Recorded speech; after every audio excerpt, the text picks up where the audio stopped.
today. This is part of the Asthma Canada Speaker Series, Spring into Action, Strategies for Managing Allergies and Asthma. And our guest presenter today is Dr. Andrew O'Keefe, who I'll introduce in a moment. The webinar is brought to you today by Asthma Canada, and we're very grateful to acknowledge the support of our presenting sponsor for this webinar, Bausch Health.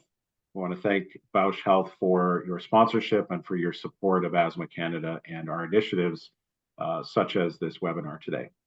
My name is Jeff Beach, and I'm the President and CEO of Asthma Canada. I'll be the host for the session today.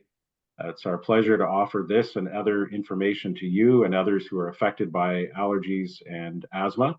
And we will be starting with the content in a moment. Just want to cover a few housekeeping points before we get underway.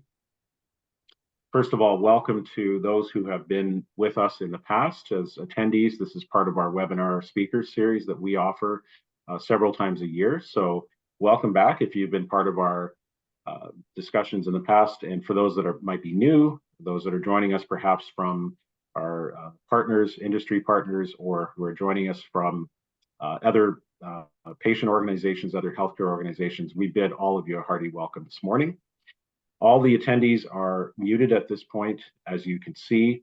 If you have any questions, comments, any issues of any type, please just drop a note in the chat. And we also ask that you please use the Q&A function. If you look along the bottom of your Zoom screen, you should see Q&A as one of the options. Just click on that and you can submit questions. We did get a number of questions in advance of the session for Dr. O'Keefe, so I know a lot of the questions that were submitted will be covered, will be answered in the content that he'll be presenting, but we'll also take a few minutes at the end to address some of those questions, as well as do our best to address questions that come in live today during the session. So feel free to add questions through the Q&A function at any point throughout. The webinar is being recorded. We will be uploading this to our website shortly, and when we do, we encourage all of you to share this with your networks, with your family, friends, and throughout your networks. For anyone who may be impacted, allergies are certainly a topic that many of us deal with, and as we get into the spring, those with environmental allergies, things tend to ramp up. So feel free to share it. This is part of the free services that we provide as a charitable organization to the people of Canada. I want to take a moment to acknowledge the Indigenous peoples of all the lands that we are on today. While we meet in a virtual platform, we take a moment to acknowledge the importance of the land that we call home. I am coming to you personally from the region of Peel, which in Ontario, which is part of the treaty lands of the Mississaugas of the Credit. We recognize that those joining us are coming to us and joining us from various lands and territories across the land. And for thousands of years, Indigenous peoples have inhabited and cared for these lands, and they continue to do so today. We're very grateful to have the opportunity to work on this land, and by doing so, give our respect to its first inhabitants. Very quickly, before I turn things over to Dr. O'Keefe, I just want to highlight some of the work at Asthma Canada. As an organization, a charitable organization, we are solely dedicated to helping Canadians who are affected by asthma. And so when we say we're patient-centered, that is really what we do. Everything we do is designed to empower children and adults living with asthma to help them lead better lives and symptom-free lives. We're committed to bringing your voice to the forefront of policy decisions that affect our community, advocating on important issues like sustainable clean air and energy and choice and access to treatments. We support research into better health outcomes and the eventual cure for asthma. Our national research program supports graduate level students studying early or late onset asthma. We're also engaged in various research projects, and if you're part of our ACMA mailing list, which we would encourage you to sign up for the Asthma Canada Member Alliance mailing list if you haven't already, you'll see from time to time we do invite patients to participate actively in these research programs as well. A big part of what we do is education and support for patients. And this webinar today is an example of what we do in that area. What we're doing today and what we do generally is designed to help people manage and take control of their symptoms, really take control of their disease and manage their health. So this is done through educational resources and services. For example, our allergy and let me start again. Asthma and allergy helpline, and our webinar series like this one. And we'll have more information about our services and the helpline towards the end of the webinar today. Much of the work we do is through our community of volunteers and members across the country, which is comprised of people that live with asthma, their family members, parents, caregivers, and others who are committed to improving asthma care and quality of life. As I mentioned a moment ago, the Asthma Canada Member Alliance is a free membership for anyone who is interested in the work that we do. And we encourage people to sign up for our monthly e-blasts and other updates through the Asthma Canada Member Alliance. So if you haven't signed up, please do. If you go to our website, asthma.ca, which is where you can find all of our resources, you should see a pop-up window where you can easily sign up to become part of that member alliance and start getting our information on a regular basis. So having said all of that, the last thing I want to mention before I hand it over to Dr. O'Keefe is just a reminder that Asthma Canada is a registered charity. We're not a government-funded organization, so everything that we do, including this webinar, is made possible to bring to you through generous support of our sponsors, like in this case, Bausch Health, and generous donors, individuals across the country. So thank you to all our partners and donors and supporters for your loyal support. We encourage people to consider making a gift to Asthma Canada if you're able to do so. Having said all of that, I would now like to introduce our presenter, Dr. Andrew O'Keefe. A native Newfoundlander, Dr. O'Keefe completed medical school and pediatrics residency training at Memorial University. He trained in allergy and clinical immunology at the Montreal Children's Hospital and holds board certification from the Royal College of Physicians and Surgeons of Canada in pediatrics and allergy and clinical immunology, both pediatric and adult. Dr. O'Keefe has also completed a master's in public health from the Harvard School of Public Health, and we are very proud to say that Dr. O'Keefe is a member of our Medical and Scientific Advisory Committee for Asthma Canada. So Dr. O'Keefe, I'll turn this over to you. Thank you so much for the introduction and for organizing this talk. So folks, when I was provided with some of the questions that you'd asked, I started to develop this presentation. And I tried to boil it down into three main discussion points. So I wanted to talk a little bit about what are allergies and how are they relevant to asthma. So that's kind of our first section there. Afterwards, we're going to talk a bit about how asthma is diagnosed. And finally, how do we manage asthma? And in particular, how can we help to optimize the management or control of allergies that can contribute to asthma symptoms? So first, just to give a brief explanation of what is asthma, because I think we're all coming at this maybe from different backgrounds and different levels of knowledge and experience. So just so we're kind of caught up and we're together. So asthma is a chronic disease where we see that there is inflammation happening in the lower airways. And over the course of time, there's been a lot of research dedicated into, well, what type of inflammation is this and how do we kind of classify inflammation? And this usually, in like 85 to 90% of cases, is what we would call an allergic type of inflammation, or some people would also call it a type 2 inflammation. Having this inflammation in your airways makes the airways more narrow and makes them produce more mucus than usual. This leads in turn to the classic symptoms of asthma, such as cough, wheeze, and shortness of breath. So this depiction here shows three different types of airway. On the left, we have a normal airway, and you can see that it is open. When we start looking at the asthmatic airway, you can see that the muscle in the airway, the kind of the pink area there, is thicker, and they've shown it as redder, indicating that it's more inflamed. So that's one facet of things that is contributing to the narrowing of the airway. And then apart from that, if we're looking at like during an asthma attack, you can see that kind of the yellow layer on the inside representing mucus is larger, so that there's an increased production of mucus then that happens as well. So allergies, and this is something that I think about on a daily basis as an allergist.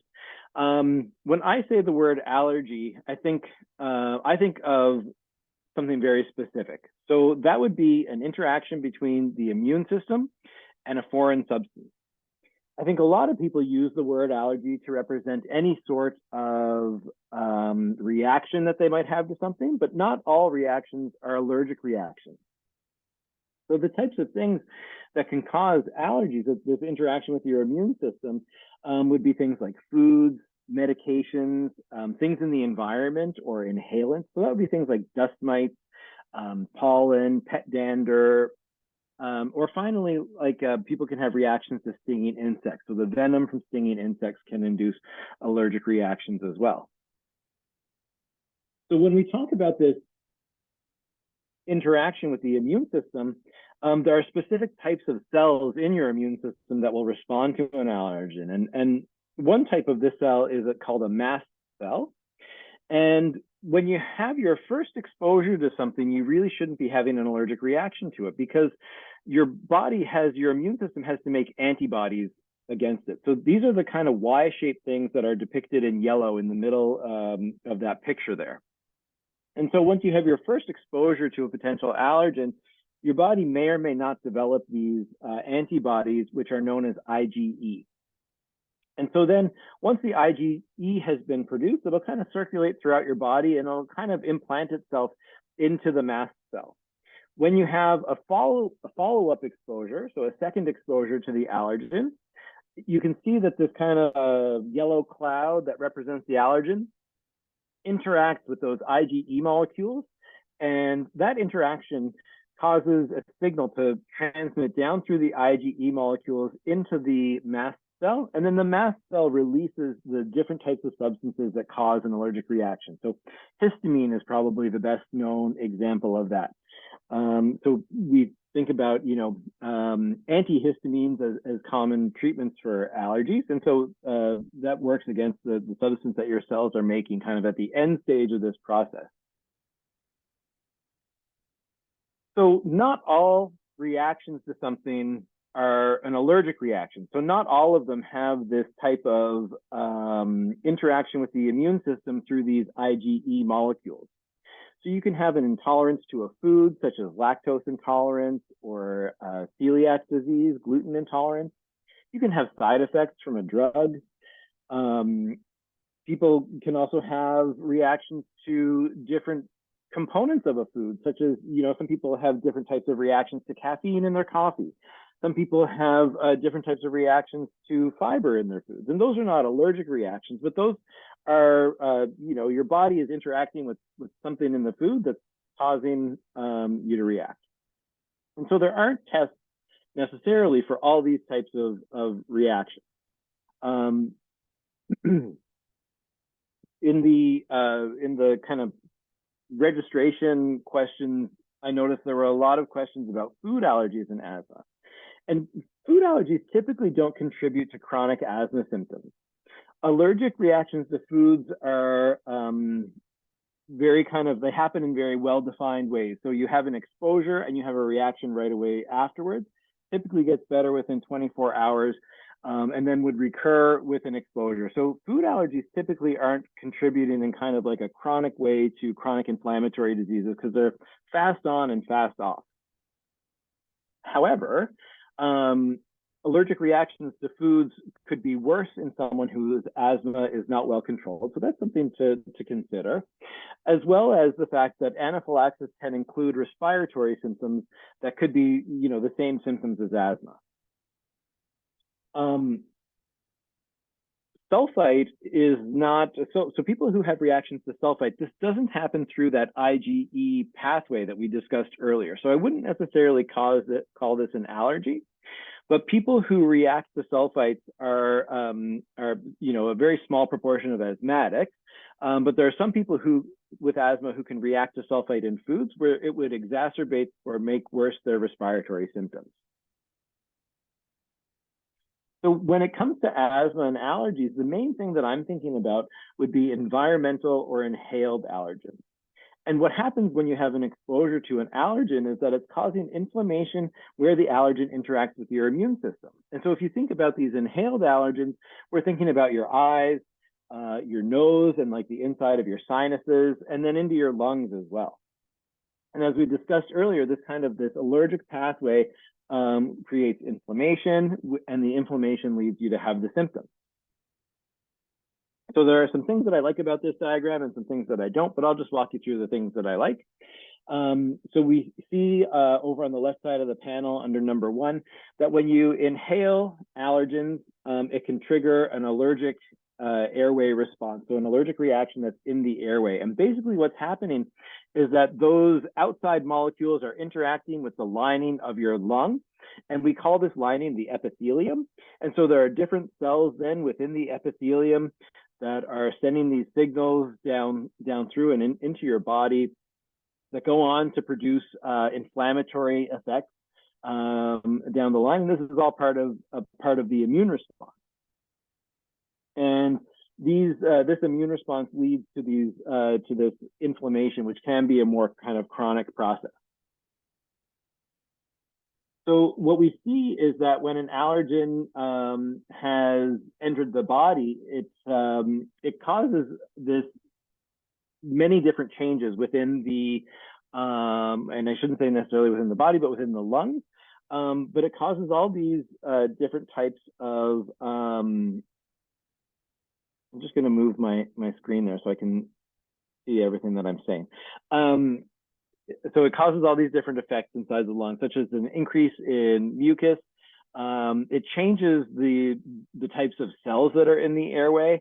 It can lead to what we would call airway remodeling. So the kind of soft, stretchy lung tissue starts to get tougher and less stretchy. And the inside of the airway starts to get smaller as well over time. And this is kind of a progressive thing that happens with asthma.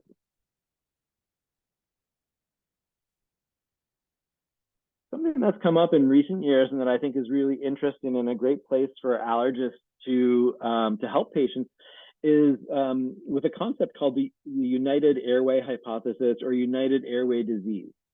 So this means that we're thinking about the upper and lower airways. So when we say upper airways, we mean your nose, your sinuses, and your throat. And then the lower airways, such as the trachea and the different parts of the lungs, which would be like the bronchi, the bronchioles, and the alveoli. We think of all these as really one organ system. So the lining of the lining that you have kind of in your nose extends down into your lungs, and it does kind of change a bit as it goes on, but there's still kind of a very similar process happening. So what we see is that in many patients who have asthma, there are also upper airway symptoms involving the nose and the sinus. So this could be things, so we would call that rhinitis when there's inflammation in the nose or in the sinuses, which would lead to symptoms like a blocked up nose, runny nose, postnasal drip. If the eyes are involved, then they might have watery, itchy eyes. So those kind of classic hay fever types of symptoms. And we also see that many patients who present to us mainly with complaints about rhinitis would also have some degree of airway hyperreactivity or some degree of asthma. And we've learned that when we treat the inflammation in one part of the airway, it helps to improve inflammation in the other part of the airway as well. So we know then that it's important for us to, if your patient is if someone who is experiencing asthma or rhinitis or both of them, then we really need to tackle both of these things together. And the typical things we would start with would be things like a nasal steroid spray or an inhaled steroid for the lower airway. So that's the first section there in terms of what are allergies and how do they interact with asthma.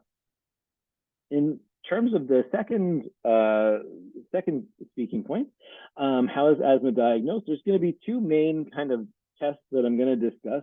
The first is spirometry, and the second is allergy testing. I'd like to say up front that the history is the most important step in getting the right diagnosis. And when you see a physician to talk about any complaint, really, but particularly for rhinitis or for asthma, a lot of people are kind of surprised when they come to see me. I think that, I'm not just going to do the test and send them on. So the history, or you telling us what has been going on, your story of what has happened to you, really helps us to know which tests are necessary. In terms of how asthma patients present, many present in childhood, but asthma can happen at any age. The typical symptoms would be things like cough, wheeze, shortness of breath, and chest tightness. There's often a history in asthma of improvement when we treat with inhaled steroids or bronchodilator medications like salbutamol. When there's a patient who has asthma or has suspected asthma, some of the things we want to explore would be whether there are particular triggers for their asthma flares. So those could be things like exposure to environmental allergens, so things like the dust mites, cats, dogs, pollen. Could be exposure to environmental irritants. And irritants are different from allergens, so things like cigarette smoke, smoke from a campfire, strongly scented products, whether it's a cleaner or a perfume, those things are all irritants.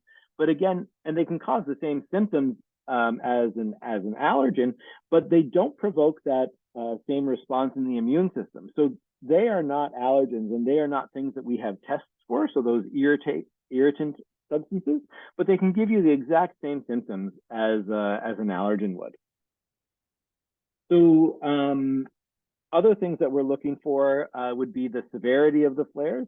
In particular, these days we're realizing how dangerous it can be to use oral steroids, and we'd like to do we'd like to get people away from using oral steroids as much as possible. Other factors that we want to consider would be whether they've had any emergency room visits, whether they've been admitted to hospital, or in particular the ICU, and whether they've been intubated. These are all clues that how bad have your exacerbations been, how bad might they be in the future, how aggressive do we need to be in terms of managing your asthma. So those are things kind of more looking back in the history. When we're looking at the present, we want to assess the degree of someone's asthma control. So the things that we tend to think about would be the use of quick release medications. If you're having any nighttime symptoms, so we don't want you to be waking up at night with trouble breathing. Like I said, we want to avoid the use of oral steroids.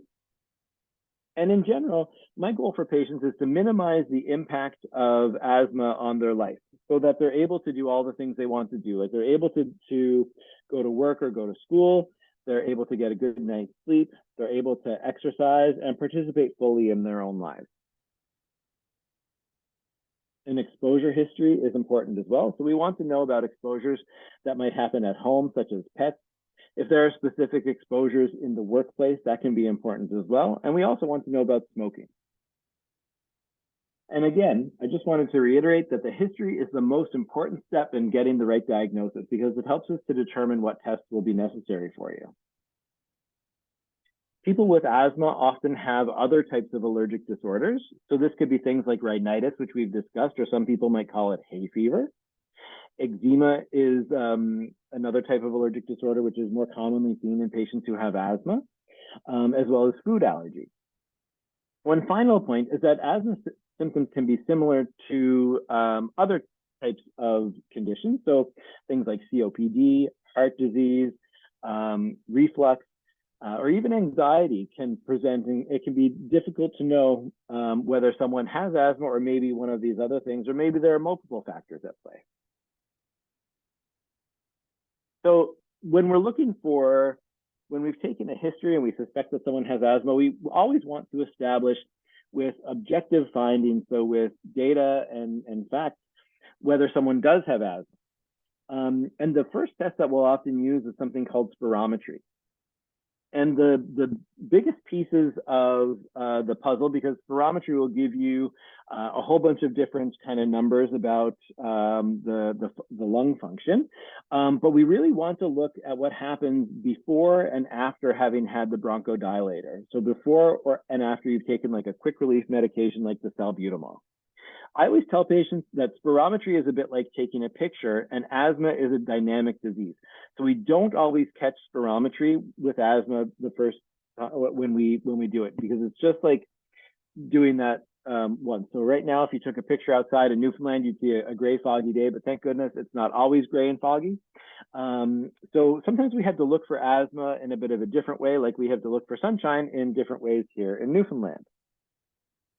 So one of the other tests, or the other type of testing that we can do to look at asthma, is called bronchial hyperreactivity.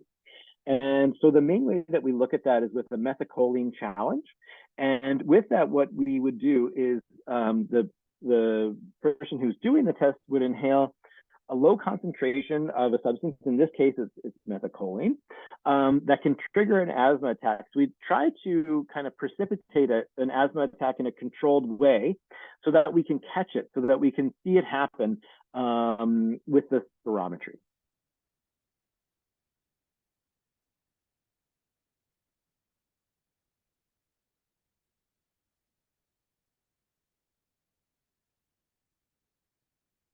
So this is what spirometry might look like.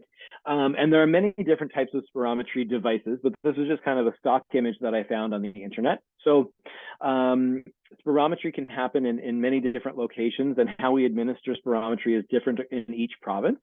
Sometimes it's done in a hospital or in a hospital-based clinic. Sometimes it can be done in outpatient or community-based clinics. Some of the other names for spirometry that people use might be a pulmonary function test, or they might even just call it a breathing test. And like I said, this provides us with a set of numbers or objective data that might help us to confirm the diagnosis of asthma. So basically what happens when you're having spirometry done is that there'll be like a tech who will help to administer the test.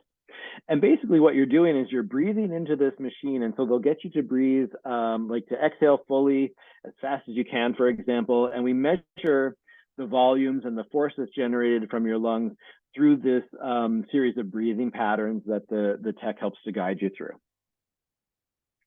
In terms of other testing that we can do for asthma, there's skin prick testing that an allergist would administer to help identify environmental allergens. And sometimes we might also use blood tests. And we spoke earlier about this concept of type 2 inflammation or allergic type of inflammation. And we can look for that. Some clues as to whether you might have type 2 inflammation could be seen in the blood. So we can look at certain types of blood cells. The main one that we're looking for would be eosinophils. Or we can also look at an antibody level. So the allergic antibody, IgE. When it comes to doing blood testing for allergies, it tends not to be as sensitive as skin testing. So skin testing is really what we prefer to do. But depending on the patient, that may not be right for everyone. So a skin test is a scratch test, typically done on the forearm. And again, in asthma, we're going to be looking at environmental allergens. The exact relevant allergens may be different depending on where you are. So the pollen seasons are a little bit different. For example, like there may be certain species of weeds or grass that are more or less in certain areas. The indoor allergens may vary a little bit as well. For example, in larger cities, cockroaches may be relevant, whereas in Newfoundland, they are not. And so, for example, when we think about outdoor allergens, ragweed can be a big problem in a lot of places in Canada, but luckily right now in Newfoundland, we don't have any ragweed. So it kind of the exact tests that you get may be different in different places. But all that to say that they'll be, you should be evaluated for indoor and outdoor allergens. So coming into the last bit of the presentation, the last third, would be to discuss how can we control allergies to help optimize asthma symptoms. And so I wanted to talk a little bit about environmental modifications that we can do, as well as allergen immunotherapy.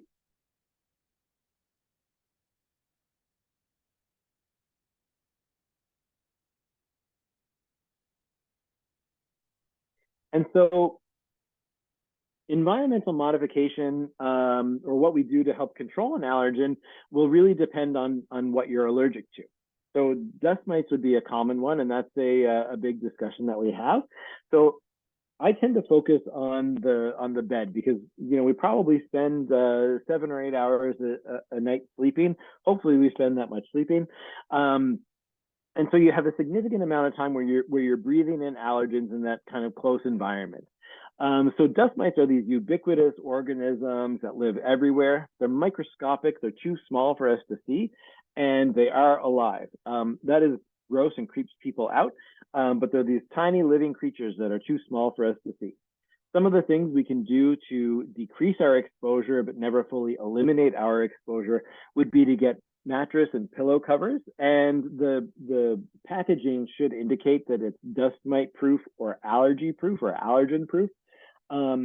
These dust mite proof covers are kind of special because it's like a big bag that goes over your mattress and zips up all around, so it should seal everything in. It's not just kind of like a standard pillow mattress cover kind of thing. So it should be made out of a special fabric, and it should zip up. So it really covers all sides, the top, bottom, and all 4 sides of the mattress, and same thing with the pillow. Dust mites like to eat organic matter. And so they can feed off our skin cells, they can feed off of dander and hair, fur from pets, but they also like to eat feathers. So feather bedding is a huge source of dust mite exposure. I myself have a dust mite allergy, and I know anytime I travel to a hotel where there's a feather pillow, everything really flares up for me. So it's important to remove any feather bedding. So that would be like pillows, duvets, comforters, that kind of thing, and replace it with something synthetic. The final thing that we can do to help cut down on dust mite exposure would be to wash the bedding on a weekly basis. And that helps to kill the dust mites. The water helps to drown them, and they also don't like heat, so heat will help to kill them too. When it comes to pets, I always ask patients who have respiratory symptoms whether they have pets. When I ask them what type of pets they have, everyone is quick to tell me that it is a hypoallergenic pet, that it is a pet that doesn't shed, that it is a certain type of dog that I've never heard of before. But unfortunately, there's no such thing as a hypoallergenic pet. So if your pet has skin, saliva, or urinates, you can be allergic to it. I always kind of view my role in this patient encounter, in this process, as being one that I'm here to give you information, but I'm not here to take away anyone's pet. I'm not going to show up at your door and steal Fido away. When it comes to pollen, these would be seasonal allergens. So when someone says that they have seasonal allergies, they ought to be referring to something like tree pollen, grass pollen, or weed pollen. So here in Newfoundland, for example, we're just coming into tree pollen season now, which is typically April and May. After that, grass pollinates, which is usually kind of like June, July. And then in August, September for us is when the weeds pollinate. So sometimes we can make a little bit of an educated guess as to what a patient may be sensitized to or what their skin testing might show based on the pattern of their allergy, based on the timing. In terms of therapy, if we're not able to, fully avoid an allergen, or if you have been, taking treatment for the allergen, like the nasal steroid sprays and the antihistamine medications, but you're not getting enough control, or if you're interested in a more kind of long-term solution for your symptoms, then immunotherapy may be something to consider. And I like to think of immunotherapy as teaching the immune system to not react through an allergen. And that's done by exposing your immune system to the allergen in a controlled way. And so what this does is this kind of teaches your immune system to shift from an allergic response to a protective response to that allergen. There's two main routes that we can provide your immune system with this exposure through. One would be, we call it subcutaneous, which just means under the skin, and that would be an allergy shot. And a newer method to do this would be sublingual or under the tongue. And there are some new standardized doses of tablets for certain allergens that can be administered this way.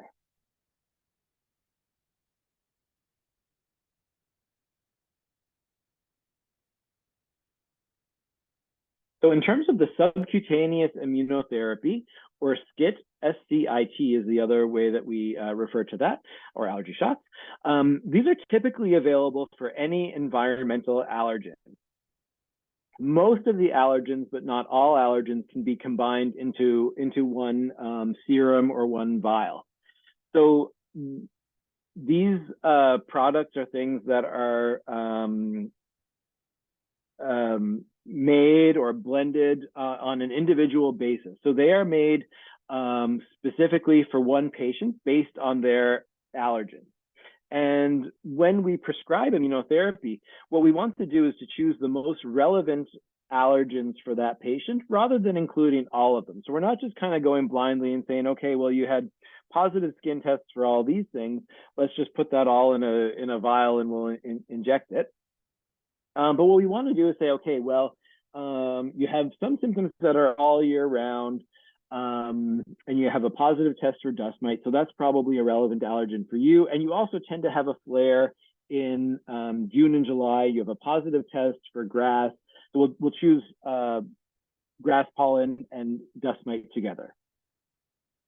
So this is really a decision that's kind of a shared decision between the prescriber and the patient, and the pattern of the symptoms that you have, as well as your allergy test, can help us to know which might be the right allergens to include for you.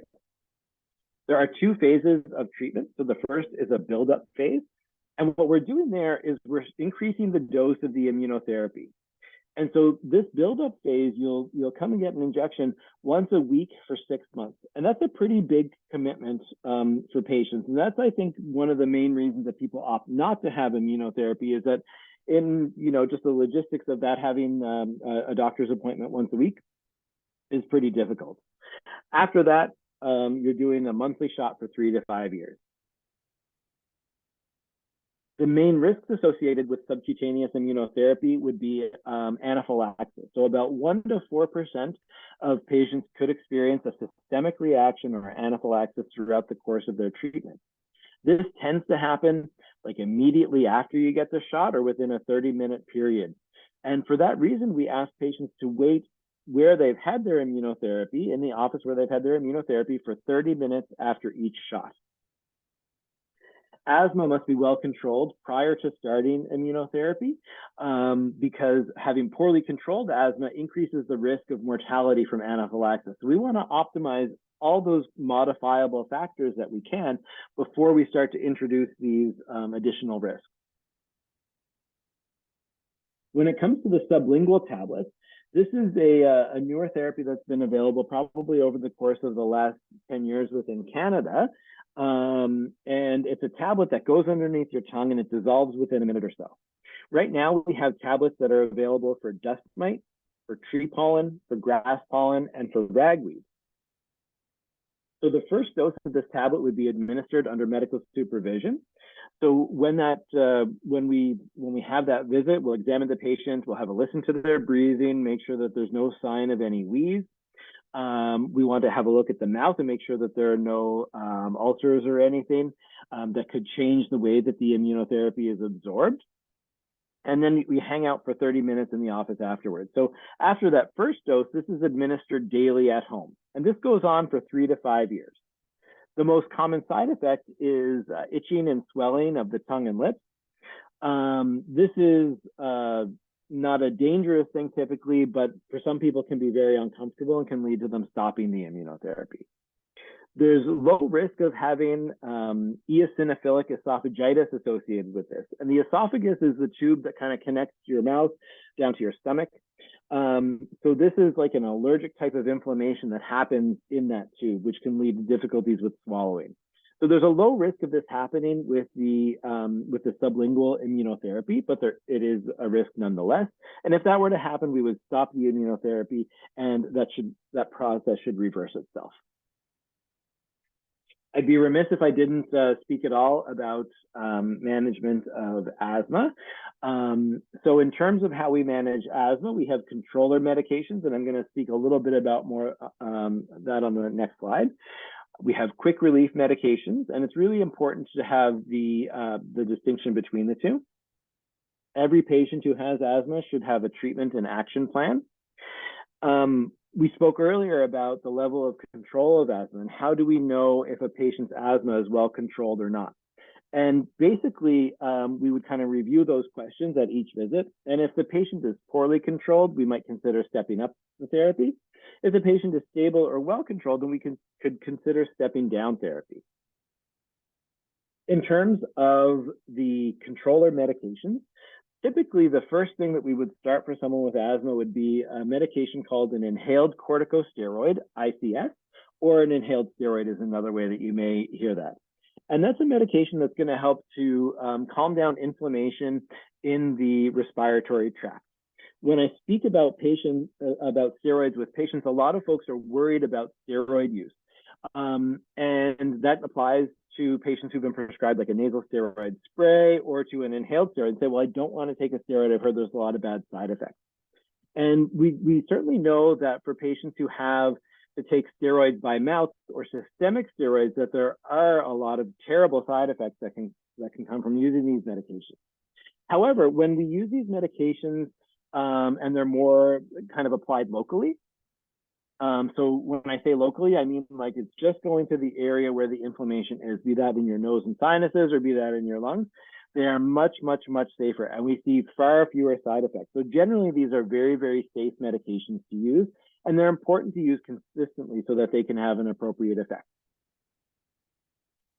Depending on someone's response to a steroid, we might step up to a inhaler that has a steroid and an additional ingredient or another medication in it. So there are some combination inhalers, and these are generally called ICS plus LABA.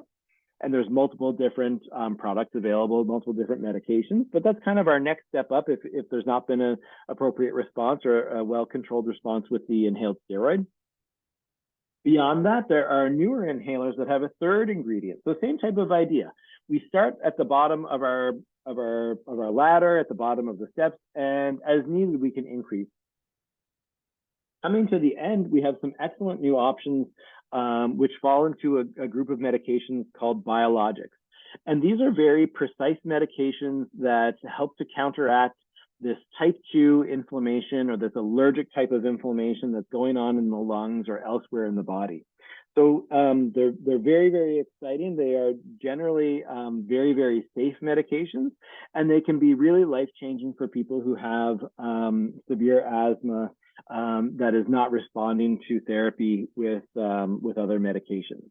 And I think the greatest thing about these medications is that they help to get patients away from using the systemic steroids that have such bad side effects. So we have a much safer alternative now for these patients.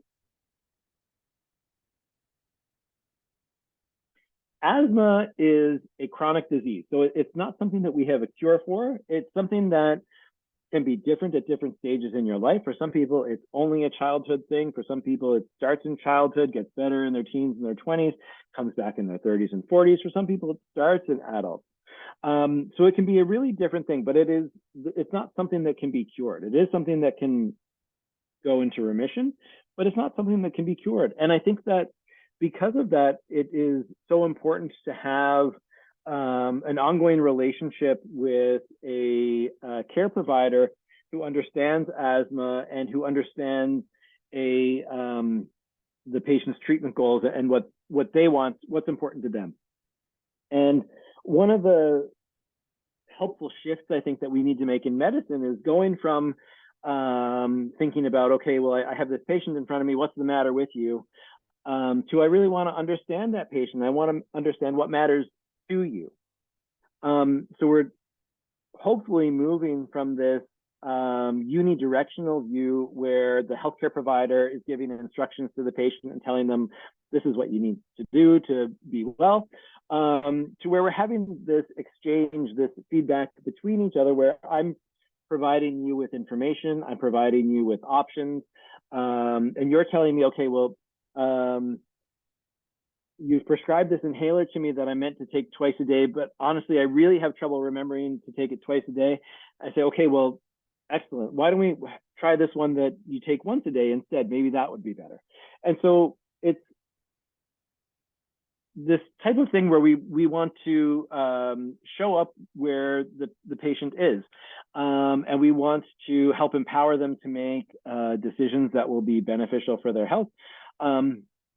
But I think also knowing that, if I'm not helping you to feel empowered, if we see each other 3 times a year for 15 minutes each time, in the course of a year, that patient has a lot of other minutes to make decisions about their health. So we really have to have a team approach to our health, to how we care for asthma, because it's not something that someone can fix just in a visit or two. So I think the things that I'd like to leave you with before we get into some questions would be that asthma is a chronic disease and the severity can vary over time. Control needs to be assessed at regular intervals so we can help to guide management. And really, I hope that we can find and move towards a more of a team approach in terms of how we manage patients. And as part of that team, allergists can help to guide the optimization of environmental allergies and rhinitis symptoms that lead to better asthma control. So those are all the slides that I have. I'm going to exit presenter mode so that I can see things. Wonderful. Right. Yeah. Thank you so much, Dr. O'Keefe. That was fantastic, very informative, and I know that you were able to address a lot of the questions that people had submitted in advance. We do still have some time before we close off our session for today, and there were quite a few questions that came in from audience members in the live Q&A session. So I have them in front of me, and I'm just going to try to get through as many as we can with the time that we have left. But again, thank you very much. That was amazing. So one of the questions is someone says they're in the process of switching from one biologic to another, Tezspire to Xolair. Do you have any information on how it works for asthma and allergies? Sorry, I missed a little bit of that question. Can you repeat it? So the person said, sorry, I'm just reading this as I may have miscast the first part of it. So I'll just read it directly. I'm in the process of switching from Tezspire to Xolair. Do you have any information on how it works for asthma and allergies? Okay, so Tezspire and Xolair are both biologic medications. They both have different targets. So Tezspire targets a molecule called TSLP, and Xolair targets a molecule called IgE. They're both good treatments for asthma. They do work in slightly different ways. And so typically when we're prescribing a biologic, we will do some tests to help predict which of so there are 6 biologic medications available for asthma in Canada. And so we try to use our tests to help, and this would be like blood tests, allergy tests, sometimes a breath test called FeNO, to try and predict which of these biologic medications might be the best for the patient. But we don't always know how someone's going to respond to a medication, so it could be necessary to switch. In general, again, they are all very safe. And I think that the biologics are really nice in that they've helped to raise the bar for folks with asthma, and that we can really push things further to say, okay, well, perhaps you've had some degree of a response to the first biologic that we've chosen, but maybe this other one would be better for you. Would you like to try something different? And I think that it's great that we have so many different options to try. Yes, for sure. Thank you. Another question, I think we have a couple of them that are around the concept of outgrowing allergies. and whether or not that is something that can happen naturally. I mean, you talked about the use of immunotherapy and so forth, but what would you say to someone who's asking about whether they'll just sort of quote unquote outgrow allergies over time? Yeah, so allergies can change over time. So some people will find that their allergy symptoms are not as bad as they had been previous. Other people can find the reverse, that their symptoms can worsen or that they can start to react to new things. So it's a little bit of something that can be unpredictable. We don't really have a good way to tell whether someone will outgrow an allergy. Sometimes I hear people say that, oh yes, well, your immune system changes every 7 years. That's a total myth. There's no kind of science to back that up. And so for many people who have environmental allergies, that's a lifelong thing. But like asthma, they can be more or less severe at different times. And certainly every pollen season is going to be a little bit different. And there are many other factors that can contribute to these symptoms of rhinitis and asthma, such as things like humidity in the air temperature, barometric pressure, all that kind of stuff. So you talked about the importance of the use of covers for bedding, for mattresses, and so on. You mentioned the importance also of washing and laundering bedding sheets and pillow covers and so on. What about the covers themselves? Do they have to be washed on a regular basis, or what would be the case for that? Yeah, oftentimes the covers will have some instructions in the packaging, and it kind of depends on what material they're made out of. Because these covers, all like the principle is the same, that we want to have the fabric is such a tight weave that dust mites can't get through it, so that you're not inhaling them. So that can be different depending on what types of covers that you have. Excuse me, but often it'll be like a 3 to 6 months to once a year kind of thing. In terms of the bedding, like the bed sheets, they usually say once a week to wash those. Okay, thank you. You touched on the fact that there are really no hypoallergenic pets. I think that's triggered a response from a few people, just saying, "Can you expand on that?" And I think you did mention the fact that it's about the saliva, the urine, and so forth, not necessarily the what we often think of in terms of allergies in pets, which is the fur of the pet.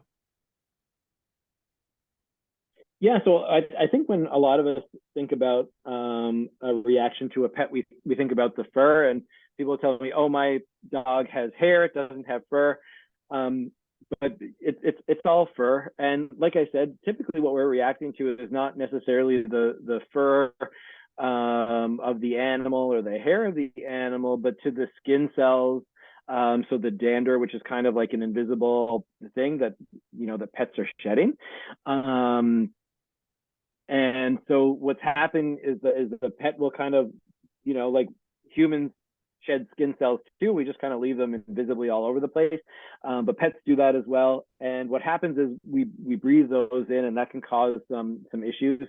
It'll be more obvious typically if you're having a close interaction with your pet, like if you rub your dog and then you touch your face or your eyes, you might have like kind of a more acute, like immediate onset of inflammation around your eyes. But yeah, unfortunately, there is no such thing as a pet that's hypoallergenic. Some people do find that they may react less to one type of a dog or some type of a cat than they would to another. But there's not really a good way for us to predict that, you'll be fine around a poodle, but around a German Shepherd or a Labrador, you'll be terrible. Like the science is not there to help us give that level of guidance. Right. Okay, thank you. It's certainly, I know it's an issue that a lot of people wrestle with, and we get a lot of questions through our helpline as well about pets and asthma control and so forth. And so that's something that we appreciate that information about as well. One of the questions that we have is for someone who says they have glaucoma, so that and medications containing steroids are contraindicated. What other options would be available for someone that is in that sort of situation?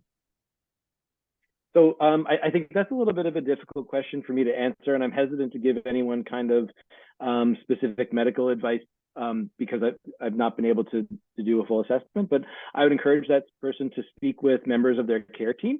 So people who could be helpful with that would be your family physician, your asthma specialist, be that a respirologist or an allergist, and your pharmacist is a great resource as well.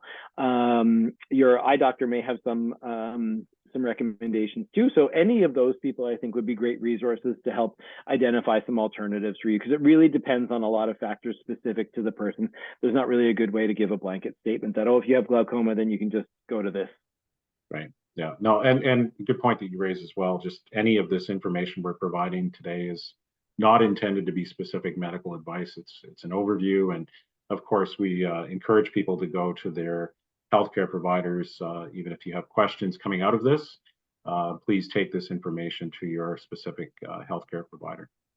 I would also say that in preparing for this, I reviewed a lot of the content on Asthma Canada on your website, and there's some really fantastic resources and information. So for patients, if you haven't already, have a look through some of those patient resources. There's some great educational material there. If you have questions about that stuff, you could bring that with you to your doctor's appointment to help guide that conversation. So please do use those excellent resources. Excellent. Thank you. I was going to do a little plug like that in a moment, but you've done it for me. So we just have a couple of minutes left. So I'll just ask perhaps one more question here, and that is around climate change and how that might be impacting allergy season. This person says they've read that pollen seasons are longer. So is there anything, in the context of that information that someone can do to maybe be a bit more proactive in lessening the impact that these seasonal allergies may have on them? Yeah, I think if you have seasonal allergies, it is important to, if you have seasonal allergies and asthma, I think it's important to maintain contact with an allergist as part of your care team. We certainly see that that pollen seasons can change. They can change year to year, so it can be a bit unpredictable that way. But certainly in the context of climate change, we're seeing that that plants have more time to grow than they did before. So I say in Newfoundland, we never had ragweed because our growing season is so short that the ragweed doesn't like it. And it doesn't have time to grow because it usually pollinates in kind of August, September. It just doesn't have enough time to grow here. But over time, who knows? As the earth warms up and we have a longer summer, will that give ragweed enough time to grow in Newfoundland, for example? And will we need to change how we approach these things? Then possibly. But I think I would say that for the most part, people need to kind of manage and look at that on an individual and ongoing basis, and that an allergist is a great resource to help provide guidance on how to best manage your symptoms. Absolutely, and I guess we'll take what you said about Newfoundland as being a bit of a plug to people. Maybe if you're dealing with some of these issues, it might be an ideal environment to move to. I say that certainly come and visit. Cheap, but I know you're in August and September. Those are lovely months in Newfoundland. Absolutely, they are indeed. Just one more very quick question before we close off today, and that is around. Sorry, I'm just going back to my questions here. In terms of the immunotherapy, sorry, I lost my place for a second. You talked about immunotherapy and some of the strategies that are available. Is that pretty much universal, like across the country? Would those options be available to people, or does that vary from province to province? Yeah, I mean, there might be slight differences in terms of access to medications and how different insurance plans might reimburse someone. But I think in general, any allergist should be able to prescribe immunotherapy. Some folks may do more of it than others, but generally speaking, there's a good representation of allergists within Canada. There are some provinces that may have less access than others. But I think that immunotherapy would be a reasonable consideration for someone to explore regardless of where they live in Canada.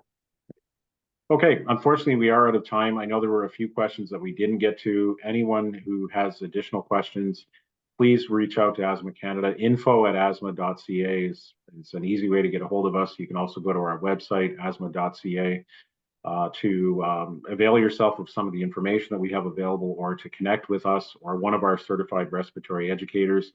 Lots of comments coming in thanking you, Andy, for your presentation. Someone said it's the best asthma and allergy overview they've seen in 20 years. It's quite a compliment. So I thought I'd highlight that one. But on behalf of Asthma Canada and all of us who have benefited from the information that you presented today and the great presentation, we really appreciate it and we thank you. Thanks so much for having me. We thank as well our sponsor for this particular webinar, Bausch Health, and all of our sponsors and supporters and donors that make the work that we do possible. Thanks again for joining us, and we'll look forward to seeing you at our next session within our webinar series. Bye, everyone.